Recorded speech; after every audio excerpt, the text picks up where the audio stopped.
다 함께 사도신경 하심으로 우리의 신앙을 하나님 앞에 고백합니다. 나는 전능하신 아버지 하나님 천지의 창조주를 믿습니다. 나는 그의 유일하신 아들 우리 주 예수 그리스도를 믿습니다.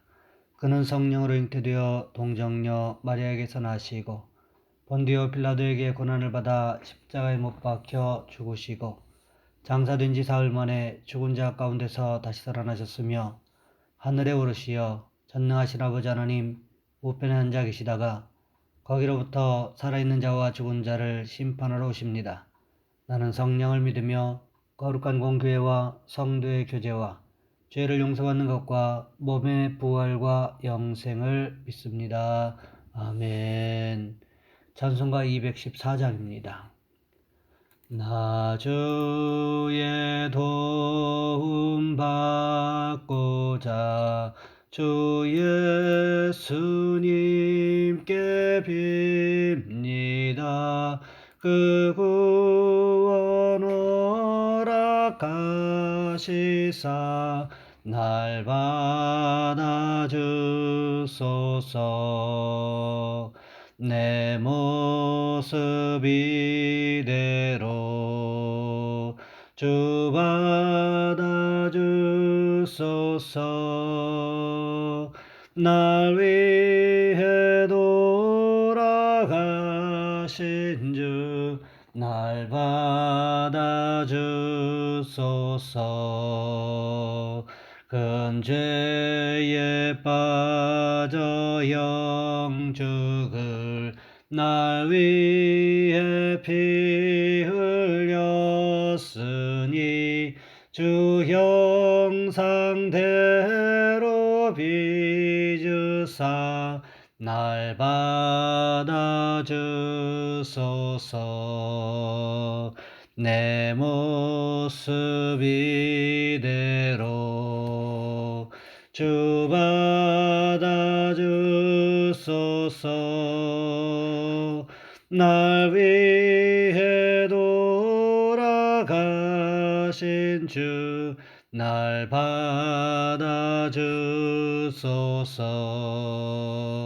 내 힘과 결심 약하여 늘 깨어지기 쉬우니 주 이름으로 구원해 날 받아주소서.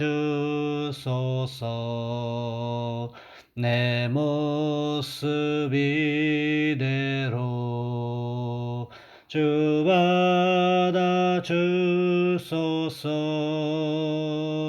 날 위해 돌아가신 주 날 받아주소서. 내 주님 서신 발 앞에 나 꿇어 엎드렸으니 그 크신 역사 이루게 날 받아주소서. 내 모습 이대로 주 받아주소서.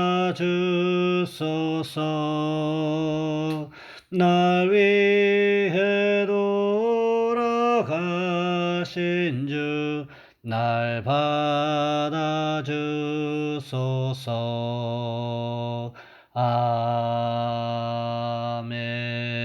아멘.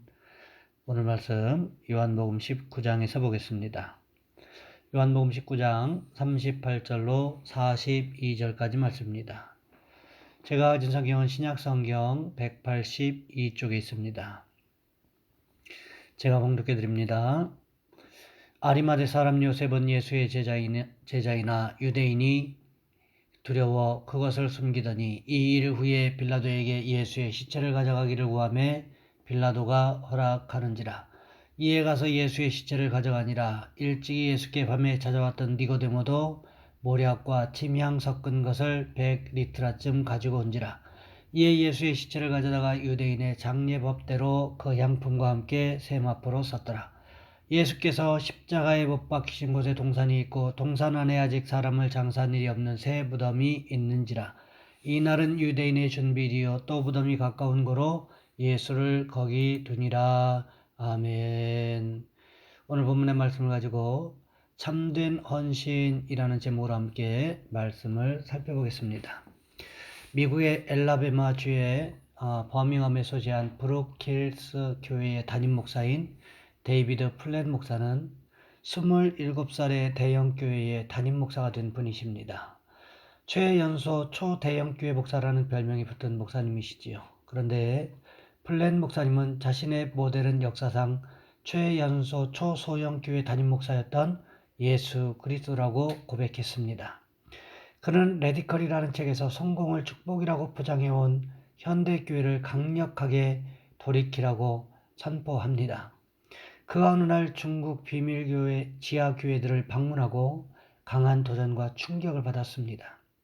그 지하교회 성도들은 먼 길을 걸어서 또는 자전거를 타고 생명의 위협을 무릅쓰고 보였으며 음향 시스템과 화려한 찬양팀도 푹신한 의자와 냉방장치도 없이 오직 하나님의 말씀만으로 깊은 만족을 얻고 있었습니다. 그런데 자신의 교회로 돌아와 주일 예배를 인도하기 위해 강단에 섰을 때 눈앞에 펼쳐진 광경은 오페라 극장 못지않은 조명시설을 자랑하는 대강당에서 교인들은 수천만 원씩 하는 자동차를 타고 와서 예배드리고 있었습니다. 그는 생각했습니다. 자신의 교회의 교인들이 말씀만 있으면 더 바랄 것이 없다고 생각할까? 만약 멋진 음악이나 푹신한 의자를 치워버리면 어떻게 될까? 스크린을 떼어내고 무대 장식을 없애버린다면 어떻게 될까? 에어컨을 끄고 편의시설을 모두 철거한다면 어떻게 될까? 그래도 성도들이 말씀을 사모하는 한결같은 마음으로 예배당에 몰려들까? 그래서 그는 금요일 저녁 6시부터 자정까지 모든 편의시설을 모두 떼어버리고 오직 성경 말씀만 공부하며 세계에 고난당하는 교회와 그리스도인들을 위하여 기도하는 모임을 열기로 하고 교인들을 초청했습니다. 얼마나 모일까? 가슴 졸이고 있었는데 첫 번째 모임에 무려 1000여 명이 예배당에 몰려들었습니다. 무릎에 성경을 올려놓고 하나님이 어떤 분이며 그분이 무엇이라고 말씀하는지 자정이 넘도록 배우려는 이들을 지켜보면서 플랫 목사는 한없이 감격스러웠다고 했습니다. 그는 성도들과 함께 1년만이라도 복음으로만 철저히 살아보자고 도전했습니다. 실험은 첫 번째, 자신을 위한 기도를 뛰어넘어 전 세계를 위해 기도하라. 두 번째, 말씀 전체를 샅샅이 읽어라. 세 번째, 쓰고 남은 돈이 아니라 먼저 재정을 떼어서 필요로 하는 곳에 사용하라. 네 번째, 단기 선교나 고아원 봉사 등 자신을 필요로 하는 곳에 찾아가서 섬기라. 다섯 번째, 복음적인 교회에 헌신하라는 것입니다. 그는 자신과 성도들이 세상적인 성공을 쫓는 것보다 주님의 명령에 순종하는 것이 그런 삶이 과연 가능한지를 검증해보고 싶었습니다. 이 실험으로 자신뿐 아니라 실험에 동참한 교인 모두 신앙과 인생이 뿌리째 변했음을 보면서 책을 통해 전 세계 독자들에게 거룩한 도전을 던지고 있는 것입니다. 얼핏 보기에 별것 아닐 것 같은 내용이지만 문제는 검증되지 않은 주장은 가설에 불과하다는 것입니다.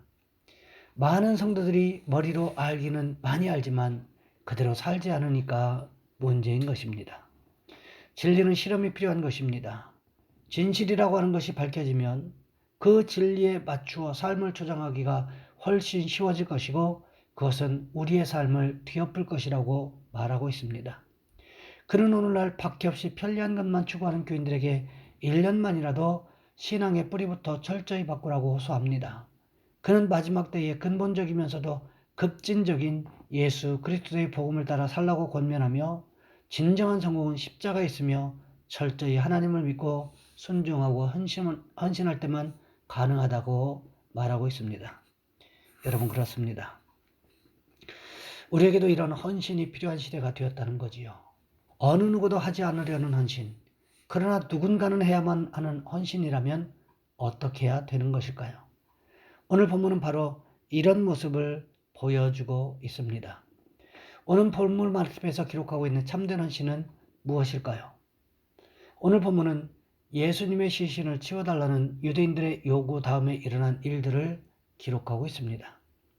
그때 등장하는 한 사람이 있습니다. 누구입니까? 오늘 본문 38절 말씀해 보시면 아리마대 요셉이라고 기록하고 있습니다. 아리마대 요셉이 누구라고 기록하고 있습니까? 예수의 제자였다고 기록하고 있지요. 그뿐만이 아닙니다. 마가복음 15장 43절 말씀해 보시면 이 사람은 존경받는 공회원이요 하나님의 나라를 기다리는 자라 이렇게 기록하고 있습니다. 아리마대 요셉의 신분이 어떻다고요? 존경받는 공회원이라고 기록하고 있습니다. 지금 예루살렘의 분위기는 누구라도 예수의 제자라는 사실이 밝혀지면 크게 곤경을 당하게 될 분위기입니다. 그래서 누구라도 예수와 연관이 있는 것을 숨기려고 하는 분위기였습니다.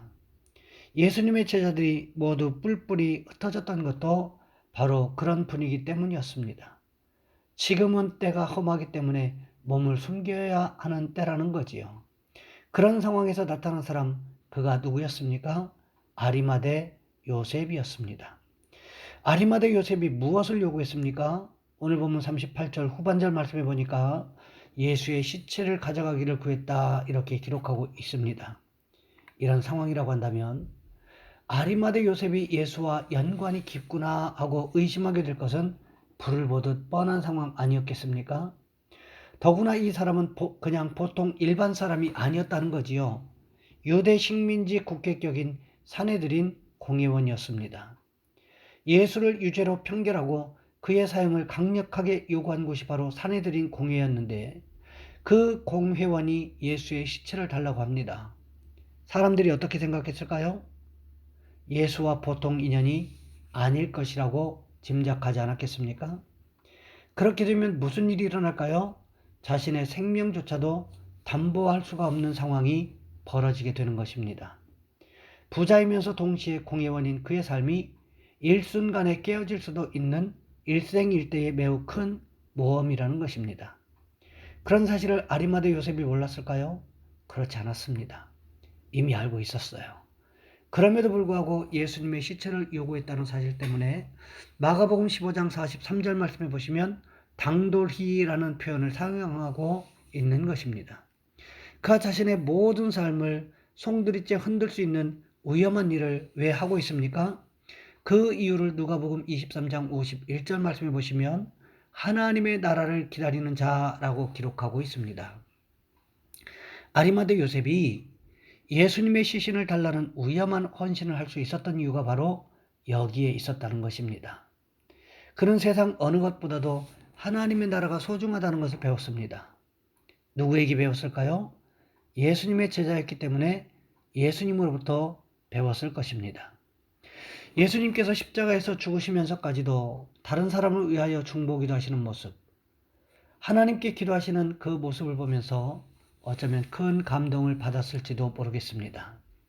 하지만 아무리 큰 감동을 받았다고 할지라도 자신의 생명까지 다 들여서 헌신한다고 하는 것은 여간 어려운 일이 아닙니다.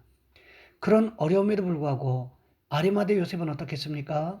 자신의 사회적인 지위뿐만 아니라 안정적인 삶뿐만 아니라 자신의 생명까지도 온전히 예수님께 드리는 헌신을 했다는 것입니다. 우리에게도 이런 모습이 있으시기를 원합니다. 주님께서 내게 요구하시는 것들, 그것이 설사 생명이라도 그 생명까지도 드릴 수 있는 참된 헌신의 모습이 우리 모두에게 있기를 주님의 이름으로 부탁을 드립니다. 이 시간 우리 한 목소리 함께 기도하겠습니다. 주님, 우리도 아리마대 요셉과 같이 주님 앞에 참된 헌신의 모습을 보일 수 있도록 도와주시고 주님 말씀에 따라 살아가게 도와주옵소서. 특별히 우리 성도들 가운데 기저질환으로 인해서 고통당하고 있는 또 여러 가지 사건 사고로 인해서 힘들어하고 있는 우리 성도들을 위해서 이 시간 우리 주여 한번 간절히 부르신 후에 한 목소리 함께 기도합니다. 주여, 사랑의 하나님, 우리를 도와주시기를 원합니다.